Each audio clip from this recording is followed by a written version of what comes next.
نبی کریم علیہ الصلوۃ والسلام کی صفائی کا، نفاست کا، حضور کے حسن کا، ظاہری حسن کا جو اللہ نے دیا تھا، اس کا حال یہ ہے کہ رب فرماتا ہے وَالضُّحَىٰ وَاللَّيْلِ إِذَا سَجَىٰ، محبوب تیرے چمکتے ہوئے چہرے کی بھی قسم ہو، اور جب اس کے گرد زلفیں چھا جاتی ہیں مجھے اس کی بھی قسم ہو۔ اور حضرت عبداللہ بن رواحہ نبی پاک کے صحابی ہیں، وہ فرماتے ہیں کہ حضور کوئی معجزہ نہ دکھاتے، نہ چاند توڑتے، نہ ڈوبا سورج موڑتے، نہ درختوں سے کلمہ پڑھواتے، کوئی معجزہ نہ دکھاتے، پھر بھی نبی پاک کا چہرہ اتنا خوبصورت تھا کہ لوگوں نے دیکھتے جانا تھا اور کلمہ پڑھتے جانا تھا۔ یہ حضور علیہ السلام کے ظاہری حسن کا حال تھا، لیکن اس کے باوجود اللہ کے محبوب آئینے کے سامنے کھڑے ہو کے کنگھی فرماتے تھے، تیل استعمال فرماتے تھے۔ اللہ کے محبوب علیہ السلام اپنے بالوں کے درمیان سے مانگ نکالتے تھے، آدھے بال ایک طرف ہوتے تھے، آدھے ایک طرف ہوتے تھے، اور صحابہ فرماتے ہیں کئی دفعہ حضور امامہ اتارتے تو ان بالوں کے بیچ جو خوشبو لگی ہوتی اس کا رنگ بھی ہم دیکھا کرتے۔ حضور صاف لباس پسند کرتے تھے۔ ایک شخص کو حضور نے دیکھا، اس نے میلے کچیلے کپڑے پہنے، تو حضور نے ٹھنڈی آہ بھری، فرمایا کاش یہ دھو کے کپڑے پہنتا۔ ایک شخص کو دیکھا بال بکھرے ہیں، کنگھی نہیں کی، تو حضور فرمانے لگے کاش یہ کنگھی کر لیتا۔ نفاست پسند آدمی پہ نا بوجھ بنتا ہے۔ جو آدمی، آپ کو پتہ ہے کہ امام شافعی تو فرماتے ہیں جمعے والے دن غسل کرنا واجب ہے، ماتے غسل نہ کرے تو جمعہ ہی نہیں ہوگا۔ اگرچہ ہمارے امام صاحب کے نزدیک سنت ہے۔ یہ سنت کب بنا؟ ایک دن نہ بہت سارے لوگ اپنے اپنے کام سے اٹھے، مسجد میں آ گئے، مسجد نبوی میں۔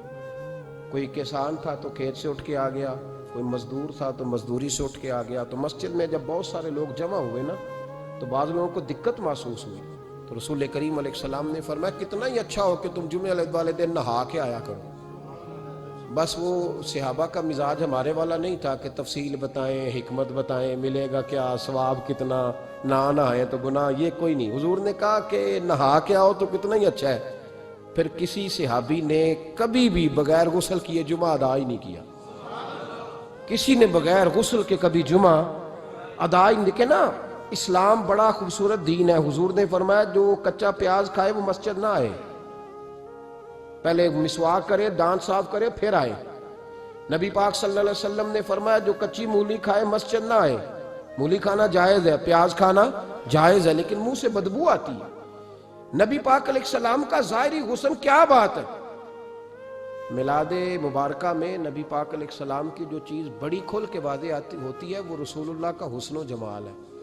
آپ کی والدہ سیدہ طیبہ طاہرہ حضرت سیدہ آمنہ رضی اللہ تعالیٰ، اماں جی کہتی ہیں کہ میرے محبوب جب میرے بطن اقدس میں آئے تو جو تکالیف عورتوں کو ہوتی ہے مجھے ان میں سے کوئی تکلیف بھی نہیں ہوئی، اور اماں جی کہتی ہیں مجھے کبھی کوئی ثقل، کوئی بوجھ محسوس نہیں ہوا، اور فرماتی ہیں کہ جو ولادت کے وقت لوگوں کو، عورتوں کو تکلیف ہوتی ہے مجھے وہ بھی نہیں ہوئی، اور فرماتی ہیں کہ نبی کریم علیہ السلام پیدا ہوئے تو ہمیں حضور علیہ السلام کی ناف کو کاٹنا نہیں پڑا، ناف بریدہ پیدا ہوئے، ختنہ شدہ پیدا ہوئے۔ آپ کو پتہ ہے عورتیں غسل دیتی ہیں بچے کو پیدا ہونے کے بعد، لیکن میرے محبوب نے سجدہ ہی کر لیا پیدا ہوتے ہی، امتی امتی کہتے ہوئے پیدا ہوئے۔ حق نے فرمایا کہ بخشا الصلاۃ والسلام، اور پہلے سجدے پر روز ازل سے درود۔ میرے امام فاضل بریلوی کا جو انداز تکلم ہے نا، اس کی بھی حد ہی کوئی نہیں، کوئی حد ہی نہیں، کہاں تک ان کی محبت جاتی۔ کہنے لگے پہلے سجدے پہ روز ازل سے درود، یادگاری یہ امت پہ لاکھوں سلام، یادگاری یہ امت پہ لاکھوں سلام۔ بتائیے بغیر وضو کے، بغیر غسل کے سجدہ ہو جاتا ہے؟ تو حضور نے سجدہ کر کے بتایا کہ اللہ نے مجھے پاک صاف پیدا کیا ہے۔ نبی پاک صلی اللہ علیہ وسلم کی والدہ نے جب یہ باتیں ارشاد فرمائیں تو لوگوں نے پوچھا ان سے کہ اماں جی پھر آپ ایک جملے میں بتائیں کہ ماجرا سارا کیا تھا، آخر ایک ولادت تو ہوئی نا، آپ کے وجود اطہر سے ایک بچہ تو نکلا، تو یہ کیا تھا؟ تو سیدہ آمنہ فرمانے لگی خارج منی نور، بس میرے وجود سے ایک نور نکلا، بس میرے وجود سے ایک، اور روشنی آتی جاتی ہے تو کسی کو تکلیف نہیں دیتی، ایک نور نکلا۔ میرے رسول کریم علیہ السلام کو ظاہری حسن بھی کمال دیا، اور پھر حضور کی نفاست پسندی، صفائی پسندی۔ نبی پاک جب بات کرتے تھے نا تو حضور کے دانتوں سے نور نکلتا، اس کے باوجود حضور ہر وضو کے لیے مسواک کرتے، میں نے ہر نماز کے لیے نہیں کہا، میں اپنے لفظوں کا ذمہ دار ہوں۔ کس کے لیے بولے آپ حضرات؟ ہر وضو کے لیے، یعنی اگر نبی پاک نے وضو نماز کے لیے کیا تب بھی مسواک کی، اور اگر قرآن شریف کی تلاوت کے لیے کیا تو پھر بھی مسواک کی، کسی اور موقع کے لیے وضو فرمایا تو پھر بھی مسواک کی۔ اور سیدہ عائشہ فرماتی ہے جب بھی حضور گھر سے نکلنے لگتے پہلے مسواک فرماتے۔ حالانکہ رسول پاک کے دندان اقدس تو نور والے تھے، ضرورت ہی نہیں تھی، ہماری تعلیم کے لیے نفاست پسندی۔ ایک بات میں نے شروع کرنی ہے پر آپ نے ناراض نہیں ہونا، پہلے وعدہ کر لیں، جڑے نہیں بولے انہوں نے نکیر آتا ہے، ہو جانا ہے، چلو ہو جائے، کوئی گل نہیں، خیر ہے، ہو جائیں آپ ناراض۔ نبی پاک نے بڑی مونچھیں نہیں پسند کی، حضور کو اچھی نہیں لگتی تھی۔ ایک بات پوچھتا ہوں آپ سے، یہ درد دل ہے میرا اور صرف سمجھانے کے لیے عرض کر رہا ہوں، کوئی تنقید نہیں، اللہ تعالیٰ مجھے نیت کا وضو عطا کرے۔ ایک بات بتانا، اگر بہو کھانا پکا کے لائے اور سالن سے بال نکل آئے تو پھر اس کا کیا حال ہوتا ہے؟ کئی تو بوڑھے پلیٹ اٹھا کے دیوار میں مارتے ہیں، ایسا ہی ہوتا ہے نا، یہ کیا ہے؟ اور اگر کبھی روٹی سے نکل آئے تو بیوی صاحبہ کا کیا حال ہوتا ہے؟ یہ کوئی طریقہ ہے کھانا پکانے کا؟ اور اللہ تعالیٰ معاف کرے، اگر کبھی ہوٹل میں چلے جائیں امیر لوگ 15,000 کا ڈنر کرنے، تو وہاں کسی سالن کی پلیٹ سے بال نکل آئے تو پھر تو پیسے کیا دینے ہیں، پھر تو ان کو اور جرمانہ ہو جاتا ہے۔ یہ تو سارے بال نکل آئے تو مشکل، اور ویسے بھی جو نفاست ہے نا طبیعت کی، اس پر بوجھ بنتا ہے، بال کھانے میں ہو آٹے میں ہو تو بوجھ بنتا ہے۔ تو بڑی مونچھوں والا دوست بھائی بزرگ جب پانی پیے گا تو بال پانی میں جائیں گے کہ نہیں جائیں گے؟ حکیم اور ڈاکٹر کہتے ہیں کہ کینسر کے مرض کا خطرہ ہے۔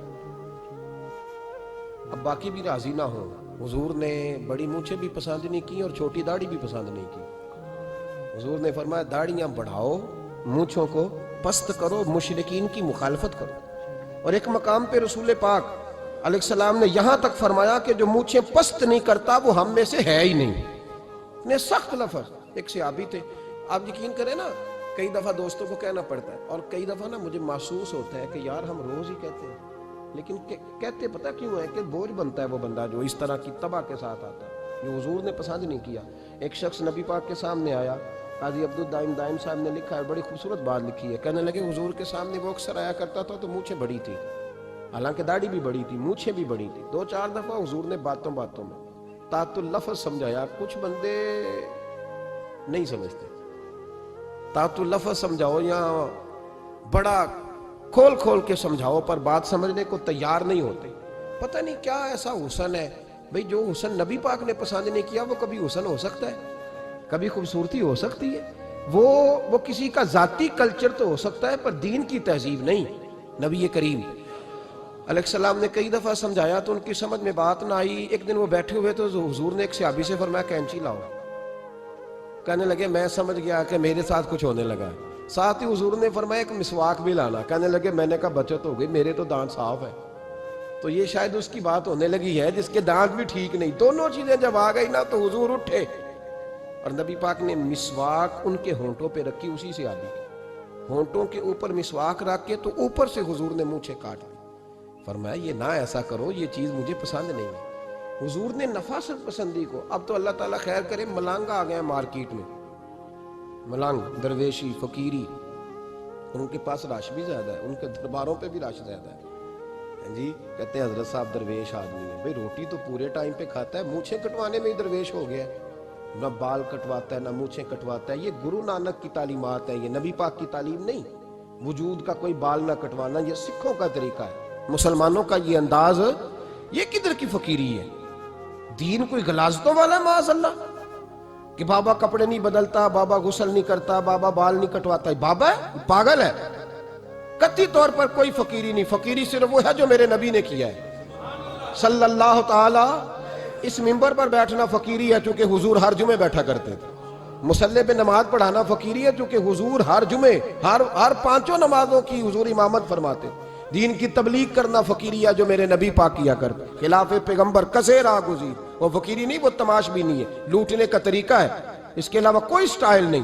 فقیری صرف وہ ہے جو رستہ میرے رسول پاک نے ہمیں عطا فرمایا، اس سے ہٹ کر کوئی فقر نہیں۔ میری بات کی سمجھ آ گئی آپ حضرات کو؟ نبی پاک علیہ السلام صاف لباس، اچھے کپڑے، اجلا انداز، اچھا جو بات جہاں میں لے کے جانا چاہ رہا ہوں اس کو سمجھیں. ایک آدمی ظاہری طور پر بڑا خوبصورت ہو پر کپڑے میلے کچیلے پہنے، وہ بھی بندہ اچھا نہیں لگتا. ظاہری بھی حسن ہو، کپڑے بھی اس کے صاف ہوں، لیکن بولے سخت، باتیں ترش کرے، تلخ جملے بولے، تو اس کی بھی ساری پرسنالٹی ڈیمیج ہو جاتی، ختم. بڑا اچھا آدمی تھا، بڑا نورانی چہرہ تھا، بڑی خوبصورتی تھی، بڑا صاف ستھرا تھا، بڑا پاکیزہ تھا، کپڑے بھی بڑے خوشبو والے پہنے ہوئے تھے، بڑے صاف ستھرے لباس میں ملبوس تھا. لیکن جب اس نے بات شروع کی اور بزرگ تھا، سفید داڑھی تھی، معاذ اللہ تعالیٰ کسی بچے کو گالی دے دی، اچھا لگتا ہے؟ مجھے بتائیں اس کے پاس بیٹھنے کو دل چاہتا ہے؟ اس کی ساری پرسنالٹی جو ہوتی ہے وہ خراب ہو جاتی ہے، شخصیت کا جو ایک بھرم ہوتا ہے وہ ٹوٹ جاتا ہے. مزید اس طرح کے اسلامک بیانات سننے کے لیے ہمارے چینل روشن اسلام کو سبسکرائب کریں اور گھنٹی کے بٹن کو بھی دبائیں.